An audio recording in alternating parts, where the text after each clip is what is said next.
Alors je suis certain que vous êtes déjà tombé sur une vidéo où on vous a parlé de Miracle Morning, de quelles sont les astuces pour réussir votre journée en vous levant peut-être hyper tôt le matin ou en faisant une routine matinale qui cartonne avec du sport, de la lecture, bref, des choses que les entrepreneurs les plus incroyables font. Si vous n'avez pas encore vu ça, vous allez voir que YouTube en est rempli. Et moi justement, aujourd'hui, j'aimerais plutôt me concentrer sur les choses à ne pas faire parce qu'avant de mettre en place toute cette routine matinale incroyable, j'aimerais qu'on se concentre un petit peu sur les petites choses du matin qu'on fait et qui ruinent totalement notre journée. C'est parti.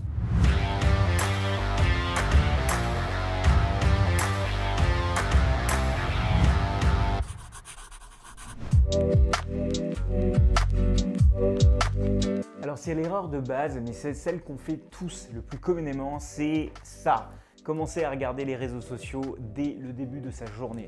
Donc on est là à vouloir chercher la nouveauté, ces petits shots de dopamine. La manière dont les réseaux sociaux sont faits, c'est un peu comme une machine à sous. On va peut-être avoir quelque chose d'intéressant, peut-être pas, peut-être avoir quelque chose d'intéressant, peut-être pas. Et en fait, c'est ce qui va faire que notre cerveau va pouvoir passer 20 minutes sur TikTok parce qu'il se dit « Oh tiens, c'est un peu comme une machine à sous, je vais aller chercher de la nouveauté, je vais chercher à gagner quelque chose d'intéressant. » Déjà, on ne donne pas le temps à notre cerveau de se réveiller rapidement, mais surtout au-delà de ça, on regarde juste la vie d'autres personnes qui est évidemment glorifiée et donc on va très instinctivement dès le début de notre journée se comparer. Ça peut être LinkedIn, Twitter, Facebook, ce que vous voulez, mais en tout cas c'est une très mauvaise chose dès le matin. Au-delà du fait de perdre du temps ou encore d'avoir de la surcharge mentale dès le début, où généralement quand on va arrêter de scroller, c'est vraiment qu'on a atteint cette limite où on va se dire « Oh, faut vraiment que je m'y mette, faut vraiment que je commence ma journée ». Moi, la technique que j'utilise, c'est la règle des 90 minutes, j'en ai déjà parlé dans une vidéo, c'est le fait de ne pas regarder son téléphone pendant les premières 90 minutes de sa journée, ni ses mails d'ailleurs. Comme ça, on profite de ce moment un peu spécial du matin pour vraiment juste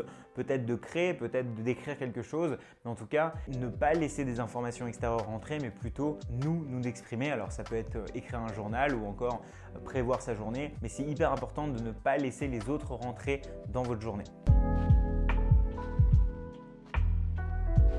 Le bouton snooze, c'est le gros bouton qui apparaît pour pouvoir décaler un petit peu votre réveil quand vous avez prévu de vous lever à 7 heures. Vous pouvez tout simplement appuyer sur ce bouton pour qu'il ressonne 9 minutes plus tard ou 15 minutes plus tard. Eh bien, c'est la pire invention que cette terre ait connue selon moi. En fait, appuyer sur le bouton snooze quand vous commencez votre journée, c'est littéralement vous-même ne pas tenir la promesse de vous lever le matin que vous êtes faite la veille. Donc, vous commencez tout simplement cette journée en vous disant « Bah en fait, je m'étais promis de me lever à 7 heures, mais tu sais quoi, allez, je reste un peu 15 minutes de plus. » Comme si 15 minutes, ça allait être un grand différenciateur par rapport à toutes les heures que vous avez déjà passées dans votre lit. Bref, ça a l'air de rien, mais pour moi, c'est littéralement quelque chose qui va venir diminuer notre confiance en soi. Moi, je considère que la confiance en soi-même, ou en tout cas la confiance dans notre volonté, c'est se prouver tous les jours à nous-mêmes qu'on tient nos propres promesses. Et donc, ça peut être comme, allez, j'ai décidé de publier une vidéo par semaine, je vais publier une vidéo par semaine. Le fait que je le fasse, je vais avoir plus confiance en mon habilité, à évidemment publier des vidéos YouTube, mais surtout à tenir mes propres promesses. Et en plus de ça, le fait d'appuyer sur ce petit bouton snooze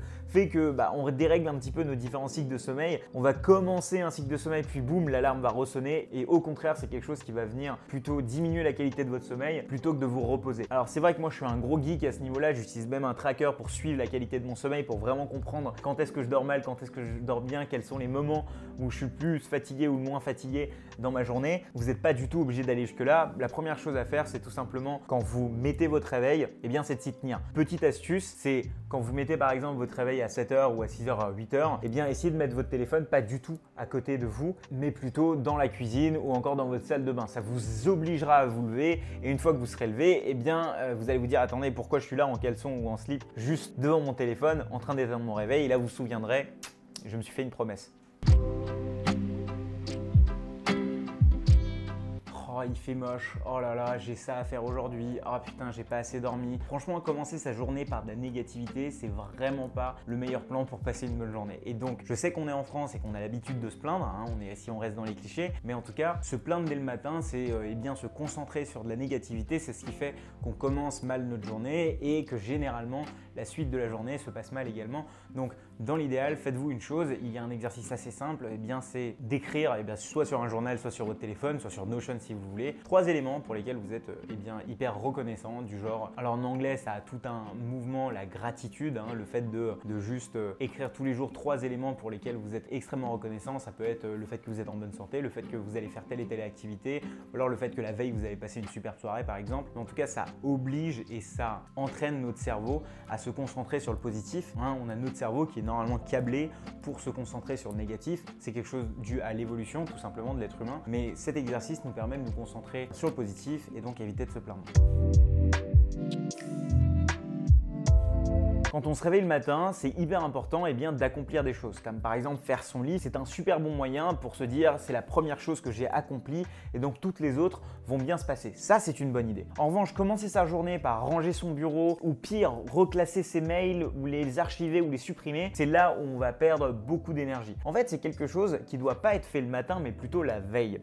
La veille, moi, j'ai quelque chose que j'appelle la daily mise en place. La mise en place qu'appellent les Américains, c'est ce que font les grands chefs quand ils finissent de cuisiner, ils laissent pas tout en bordel, ils rangent leur couteau là où il faut, ils nettoient tout, ils font en sorte que quand la prochaine fois qu'ils viennent comme un artiste qui vient dans son atelier, que tout soit parfaitement rangé pour qu'ils commencent leur journée parfaitement. Et donc moi ce que je fais par exemple, c'est que avant de finir ma journée, je vais cleaner mes mails, je vais ranger mon bureau pour que quand le lendemain je revienne, que ça soit parfait. Donc ça a l'air facile comme ça de commencer par ranger tout, mais il faut profiter un petit peu de cette matinée, de ce moment un peu sacré pour pouvoir faire des choses plus créatives plutôt que de ranger son bureau.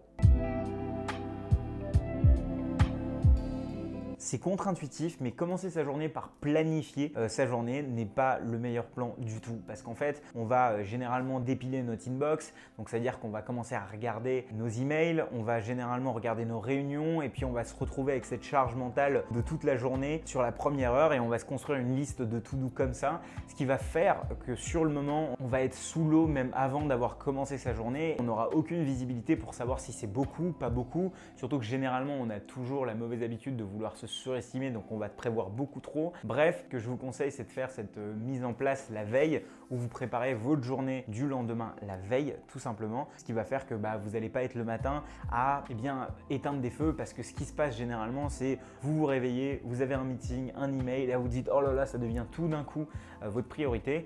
Il y a cette matrice hyper connue, la matrice d'Eisenhower, qui permet de classer votre tâche tout simplement en fonction de l'importance et de l'urgence. Et ce travail-là, il va être beaucoup plus difficile à faire quand vous serez le matin direct la tête dans le guidon plutôt que la veille. Donc prenez-vous un tout petit temps la veille et évitez de planifier votre journée dès le matin. Après attention, si jamais vous ne l'avez pas fait la veille, c'est important de le faire tout de même parce que ça va vous éviter de vous faire porter là aussi par votre boîte mail. Mais dans l'idéal, faites-le la veille, vous allez voir. Commencez juste par quelques jours et ça va être un exercice incroyable où vous allez être beaucoup plus détendu déjà pour aller dormir parce que vous allez vous enlever tout ça de la tête, mais surtout pour commencer votre journée, vous savez quoi faire et vous allez pouvoir attaquer votre journée sans faire de la stratégie dès le matin. Les amis, si jamais vous êtes en train d'apprécier cette vidéo, n'hésitez pas à mettre un petit like. Vous savez que je suis fan de la productivité, de l'entrepreneuriat, du no-code, bref, tout ce que je parle sur cette chaîne. Je sors 2 vidéos par semaine à peu près, donc si jamais vous voulez pas les louper, n'hésitez pas à vous abonner. Allez, je vous prends pas plus de temps, on retourne à la vidéo. Alors je sais que dans notre société, c'est un petit peu culturel le fait de commencer sa journée par la télé ou encore par la radio, écouter la radio dans sa voiture, etc. Mais si vous regardez un petit peu les médias mainstream, donc BFM et compagnie, la plupart des informations sont juste constituées de négativité. Pourquoi? Parce que c'est là où l'être humain va le plus facilement. Le but des médias traditionnels, c'est de faire de l'audimat. Donc là, je parle des news, etc. Et évidemment, ce qui va plaire à l'être humain, c'est tout ce qui est un petit peu sensationnel, un petit peu négatif. C'est ce qui va nous attirer plus naturellement. Mais sauf que commencer sa journée par de la négativité, c'est une recette pour très rapidement nous aussi aller vers de la négativité. Ça impacte notre humeur, ça va mettre des idées dans notre tête qui n'ont rien à faire là. On vit dans une période qui s'est jamais aussi bien portée, même s'il y a eu le Covid, etc. Si on regarde au niveau de l'histoire, on est quand même au top. Mais pourtant, si on regarde les médias traditionnels, on a l'impression que tout le monde va toujours mal. Il y a des avions qui s'écrasent, il y a les pires trucs qui arrivent tout le temps. Et donc, il se peut que la moindre info le matin, ça va trigger chez nous, ça va enclencher chez nous des petites émotions négatives qu'on va se trimballer toute la journée. Et pour ceux qui se disent ouais, mais si je regarde pas les infos, je vais pas pouvoir savoir un petit peu ce qui se passe. Moi, j'ai arrêté de regarder les infos depuis 3 ans, j'ai rien loupé. Là, il y avait la mort de Bernard Tapie par exemple. Il y a un pote qui me l'a dit alors que c'est pas non plus un fait divers. C'est juste que l'individu est intéressant et une fois j'ai vu une affiche parce que je me baladais dehors. Mais sinon, en réalité, en fait, généralement, il y a toujours quelqu'un pour vous dire s'il y a une information importante. Vous n'avez pas besoin des infos pour ça. Si jamais vous voulez écouter du contenu le matin ou regarder du contenu le matin, il y a des médias spécialisés, donc des médias. Je pense là par exemple ici au podcast, où vous allez écouter des podcasts qui vont là vous emmener vers votre objectif, donc quelque chose que vous avez choisi. Le fait de choisir un petit peu ces sources d'informations, c'est hyper important. Aujourd'hui, on vit dans une économie de l'attention, c'est-à-dire que la valeur, elle est dans le fait que vous me donnez par exemple là votre attention, c'est ce qui coûte le plus cher aujourd'hui. C'est pour ça que les YouTube, TikTok, Instagram se battent pour votre attention parce qu'ils savent que c'est en ayant votre attention qu'ils vont pouvoir vendre de la pub, etc. Donc il faut absolument sélectionner ces sources d'informations.